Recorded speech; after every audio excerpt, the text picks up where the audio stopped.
bem, amigos telespectadores, amigas telespectadoras do programa Joaquim Alessi, caros internautas que nos assistem pelas redes sociais, e a gente volta aqui à Clínica Uroproctor, no Parque Cerâmica, em São Caetano do Sul, para falar no bloco Saúde do Homem. Mais uma vez eu tenho a honra e a satisfação de ser recebido aqui pelo Dr. Péricles Awad. Doutor, muito obrigado por me receber mais uma vez aqui. Obrigado a você mais uma vez pelo convite, é um prazer. Prazer é todo nosso. Doutor, eu estava pensando esses dias e vendo algumas reportagens de jornal, conversando com algumas pessoas. A gente falou na última gravação do bloco sobre o uso de medicamentos para disfunção erétil. E a gente vê muito jovem, que às vezes nem tem o problema de disfunção erétil, mas acha que tomando um medicamento como esse, o Viagra ou qualquer outro do tipo, vai aumentar a sua potência, vai dar mais tempo durante o ato sexual, vai transformá-lo numa espécie de super-homem aí. Isso acontece de verdade? Isso acontece com muita frequência. Os jovens, até pelo fácil acesso à droga, uma droga que não precisa de prescrição médica, têm usado cada vez mais, mesmo sem ter nenhum problema de disfunção erétil.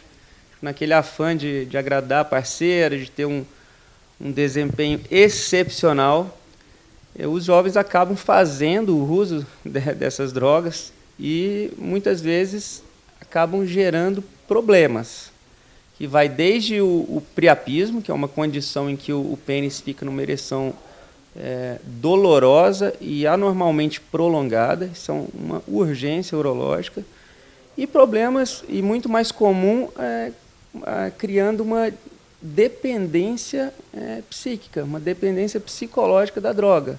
Ele passa a comparar o desempenho dele com e sem a droga, e ele, que não tinha problema nenhum de disfunção erétil, passa a depender daquela droga por mecanismo meramente psicológico. Isso pode acelerar problemas futuros?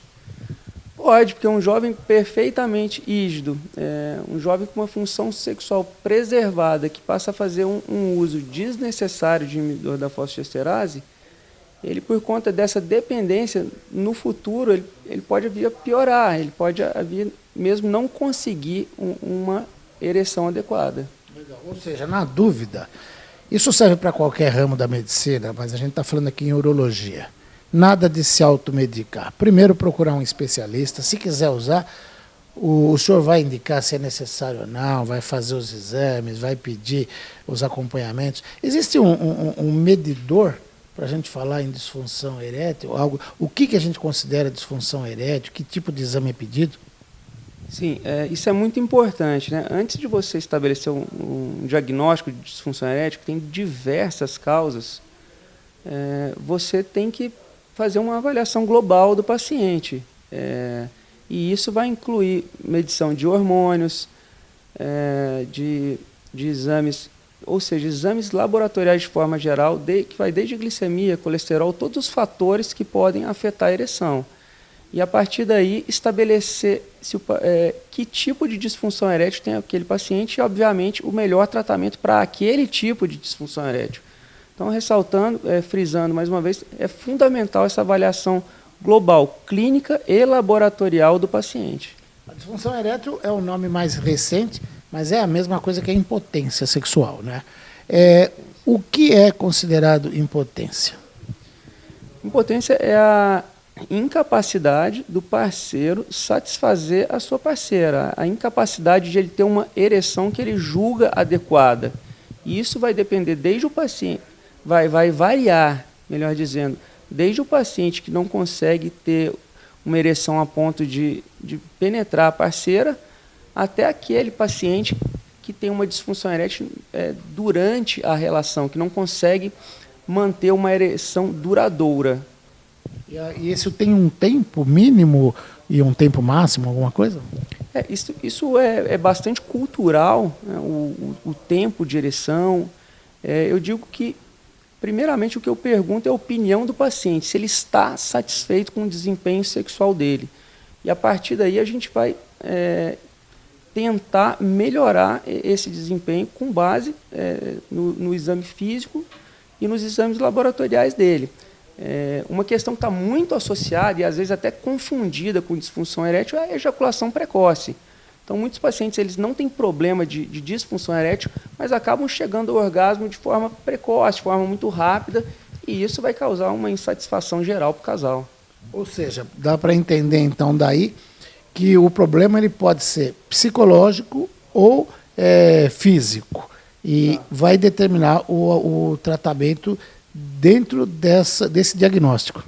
Exatamente. É importantíssimo não só fazer o diagnóstico da disfunção erétil, mas estabelecer a causa dela e, a partir daí, entrar com o melhor tratamento. Se psicológico, geralmente a gente pede o acompanhamento de uma psicóloga, de uma sexóloga, e se orgânico, a gente vai direto na causa orgânica, seja um hipogonadismo, que é a baixa de hormônios sexuais, seja um excesso de colesterol, um diabetes que muitas vezes nem foi diagnosticado e que se manifestou através da disfunção erétil. Então, é importantíssima essa avaliação global do paciente. E, mais uma vez, lembrando da necessidade da consulta, de conversar com o especialista, porque hoje, com o avanço das redes sociais, da internet, muita gente tem o péssimo hábito de consultar o Dr. Google, né?